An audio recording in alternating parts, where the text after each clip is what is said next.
Hindi ko ma-imagine kung ano yung na-reach na or na-achieve natin today. Ang goal ko lang nga nun, sabi ko nga dun sa iba na mga in-invite ko, hindi magpo-focus lang tayo sa paggawa ng mga policy, hindi, basta ma-charter lang, mabuo lang. But iba yung nangyari.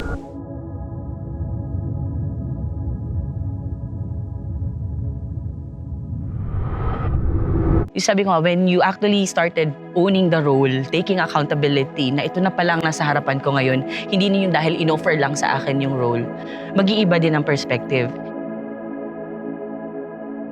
Very active kasi ako sa community. Tapos may na-encounter ako one time na nag-ask sa kuya. Sabi niya, "Uy, since active ka man sa community, natataday ka join sa JCI Catanduanes."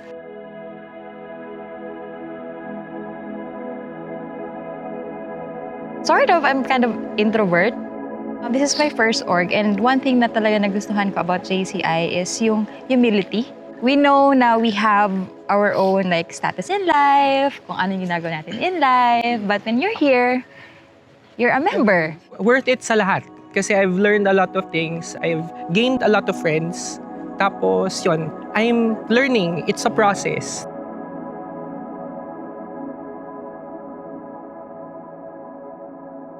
Parang very interested ako talaga to connect to me. Kasi nga, alam mo, doktor tayo and all. Parang gusto ko talaga yung mga gano'n na nagre-reach out. Makakapag-connect ka talaga sa lahat ng members mo dahil sa malaking network din ng JCI, endless possibilities dito sa organization.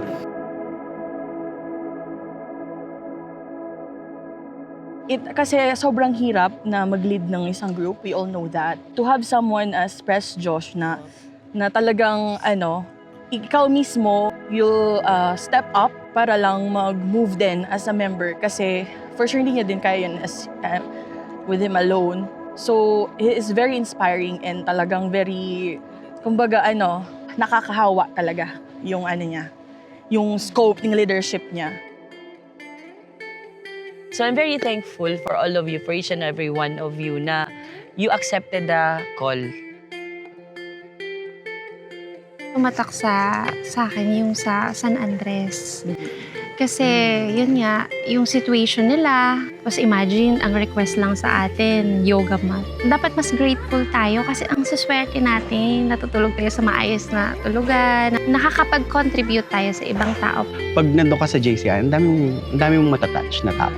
Recently, nung pumunta kami sa Karamuran, pag namimit mo kasi yung mga tao doon, na maugma, na maski anong nangyayari, yun din yung natututunan mo sa community. Pag nandun ka, chill lang yung buhay.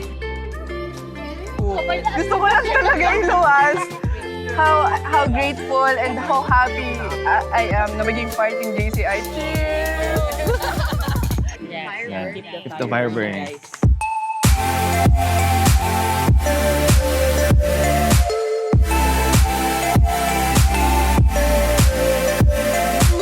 I'm very happy na you trusted us and everything is a bubble. That's why I also would like to give credit sa mga first few people na nag-yes sa calling. Di ba tayo, parang nakaka-communicate na natin sila congressman, nakaka-communicate na sila mayor, parang kadaupang balad mo. Which is nice kasi dahil sa network, di ba? And kumbaga, you're building your connections, your leadership for the future na din, di ba?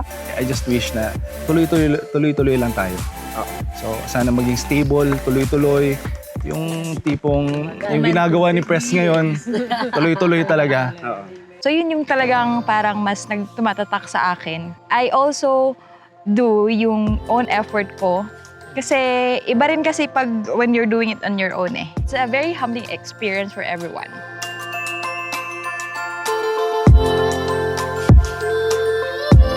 Kaya thankful ako sa inyong lahat. Whatever is happening to JCI Catanduanes is something na hindi ko talaga siya inimagine. One of the effect na hindi lang tayo for the community na tumutulong, but the collaboration. Cheers!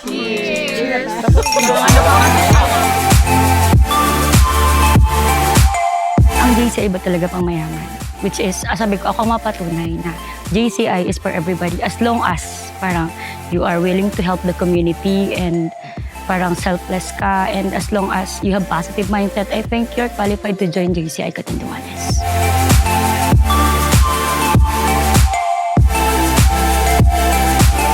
Ang goal natin is mapansin tayo because we are enjoying the life of a JCs. Yun yung priority. Isabuhay yung creed. Thank you so much. And this is only the beginning for JCI Catanduanes. So I would like to take a toast na we goal for 50 years and more. Thank you, JCI!